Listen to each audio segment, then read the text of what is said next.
welcome or welcome back to my channel, being Louisa. So today's video is sponsored by Nursing.co.uk.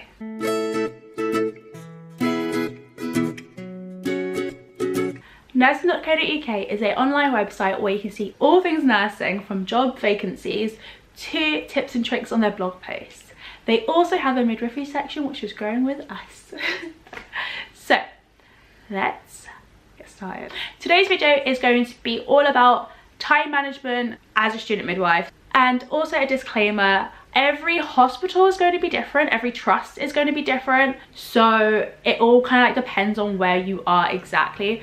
But I can give you like a generalized idea, because I know certain trusts, like even with my university, there are 5 hospitals that was connected to that university within the Southwest London area. And so within those 5 hospitals, they're all different as well. A couple of you guys who I know who are at uni in different parts of London, you guys have different timings and different scenarios as well. So it's all different. But yeah, so I hope this helps a little bit anyway. Let's get started. So I'm going to kind of split it up into different ones. I'm not sure how it works if you have like the integrated timetable where you have uni for a couple of days during the week and then you have placement for a couple of days during the week. I don't quite know how that works, but with mine, we're in blocks. So with a university block, it's generally, I'm not going to say like normal uni, because I know a lot of uni students who only go to lectures like twice a week and it's a couple of hours. So with us, it's more kind of like keeping with like the basically like school type timetable, where it's like a set time. So our uni times are 9 till 4, sometimes 9 till 3, Monday, Tuesday, Thursday, Friday, and then Wednesdays it's like either a half day until 12 or it's a free day. So technically it's a guided study and you've got like a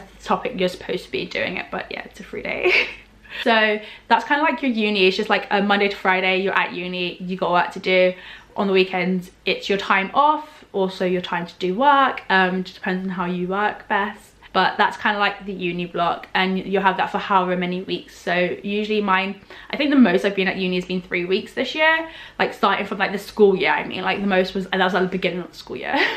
So yeah, and again, every university is different, but that's just how my university is. And then in between those uni blocks, you're on placement basically. So if you're not at uni and if you don't have independent study, then you're at placement. Placement is basically like doing the same hours as a registered midwife, because you're following your mentor's hours. If you're lucky enough, you're gonna get great continuity of mentor, and that really helps. And then you can like know their shift pattern and you're following their shift pattern completely.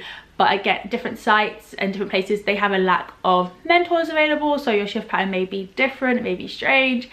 And so it all just depends on like how well staffed your trust is and how your CPF, so your clinical placement facilitator, can actually like navigate that. Then when you're on placement, depending on what area you're in and what your hospital's like, usually you do 37.5 hours roughly. So any way you can get that in a week, basically, that's gonna be how you're gonna do it. If you're like doing ward shifts, then they're usually like 12 hours. They're like, some trusts are 12.5, but technically 11.5 because you have an hour lunch break. Or some shifts are 12 hours and then 11 with your hour break. So they're basically long shifts anyway, and you usually do 3 of those a week. Sometimes you could end up doing 4 a week, which is so stressful, but usually you do 3 of those a week. Or if you're doing more clinic work, then that's usually 5 days a week, and that's usually between like 8 and 5-ish, or 8 and 6, depends on where you're at. I know some clinics people don't even come in until like 10, so it just depends on where you're at and who you work with and what they tell you. But that's basically, and you do that about 4 to 5 days a week, depending on again the hours and where you're at, and if you're in community or if you're in the hospital and stuff like that. So yeah, so the way that I'm able to manage my time is the fact that we get our rotas in advance. So we have like a rough year planner at the mid to end of summer. So in August we get our year planner, which is not that helpful. Well, it's not that helpful because like we only get 3 weeks off in summer and we just about get it just before summer. But we basically just use like last year's year planner, so you can see roughly throughout the rest of the year what's happening when, and if you can work out when you have your placement blocks. And then some hospitals, it depends on the trust, some trusts they can give you the rota 2 months in advance, or they'll give you the rota a month in advance. And that's not like the trust itself, that's the person who has to facilitate, so your CPF, who has to facilitate your placement, because obviously the rotas for the actual registered midwives come out ages. Like I think you can do rota requests like 3 to 4 months in advance, but then they obviously are always swapping shifts and changing shifts. So usually you get, as a student, you get your rota a month before you're meant to be in that place, so that you know exactly what days you're working and the times you're working. And like once you get that, that's a really great way to figure out, okay, I can get an extra shift here. Or if you're working, if you have a part-time job, you can have an extra shift here. Or if you have kids, you can be like, okay, that's great, I have these days off to spend with my kids. Or you can request days off so that you can like make sure you can spend time with whoever you want to spend time with, or treat yourself. But yeah, so it's just all about preparation and trying to get that planner and that diary and that timetable in advance, and as much in advance as you can when you're starting. If the faculty can't give you the planner or the timetable, try and ask other students, like in the first year or second year or third year, whoever, if they have like their rotas for that year. Even though it's gonna be different this year, at least you have like a rough start, or okay, I can kind of figure out it's gonna be then, so I can book this for there and I can book that for there. But when you're on placement, as much as like if you're only doing 3 shifts a week, you're like, yeah, I have so much time in the world, I have like 4 extra days.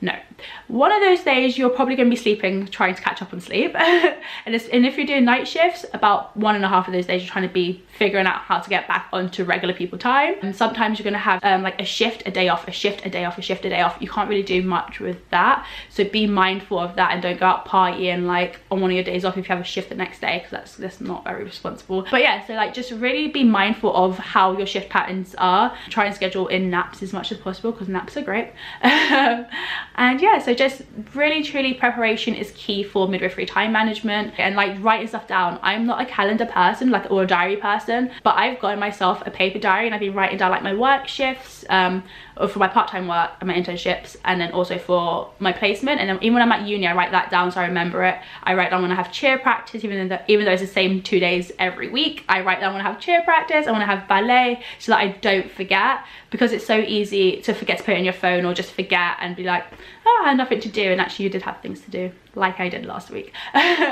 But yeah, so just make sure you get yourself a diary or a wall calendar so you can see physically what you have to do, because it's great having it on your phone, but sometimes there might be a day where you just forget to pick up your phone, which is rare with us millennials and, you know, the younger generation, but it happens. So make sure you can get a paper diary, like a physical paper diary or a wall calendar, and write out all your shifts, or when you're meant to be in block and when you're supposed to be on placement block. Even if you don't know the exact days you're meant to be on placement, as long as you can say placement block starts here, placement block ends here, so that you know roughly what's what and where's going to be where. But yeah, so I hope this video is helpful. I hope you guys enjoyed this video, and until next time, keep on being you. If you like this video, give it a thumbs up, comment down below with any questions or suggestions, and don't forget to subscribe to get weekly updates. Bye y'all.